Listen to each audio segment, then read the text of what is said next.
பழனியில் வருடத்திற்கு ஒரு முறை பூக்கும் பிரம்மகமலம் பூத்துள்ளதால் பொதுமக்கள் ஆர்வத்துடன் பார்த்து செல்கின்றனர். திண்டுக்கல் மாவட்டம் பழனி ஆயக்குடி பகுதியைச் சேர்ந்தவர் அருண்குமார் என்பவர் வீட்டில் வருடத்திற்கு ஒரு முறை பூக்கும் பிரம்மகமல மலர்கள் பூத்து குலுங்குகின்றன. பிரம்மனின் நாடிக்கொடி என வர்ணிக்கப்படும் பிரம்மகமலம் பூக்கள் இளவேனில் காலத்தில் மட்டுமே பூக்கும் தன்மை கொண்டது. இந்த பூ நள்ளிரவில் பூத்து அதிகாலைக்குள் உதிர்ந்துவிடும். இந்த பூவின் வாசனை அந்த பகுதி முழுவதும் நறுமணம் தரும். உத்தரகாண்ட் இமயமலை பகுதியில் அதிகம் காணப்படும். ஒரே செடியில் 10க்கும் மேற்பட்ட பூக்கள் பூக்கும். மேலும் பிரம்மகமல மலர் கைகால்கள் பக்கவாதத்திற்கு சிகிச்சையளிக்க உதவுகிறது.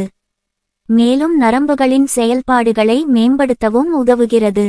பழனி பகுதியில் வருடத்திற்கு ஒருமுறை பூக்கும் பிரம்மகமலம் பூக்கள் மலர்ந்திருப்பது குறிப்பிடத்தக்கது. செய்திகளுக்காக பழனியிலிருந்து நாகராஜன்.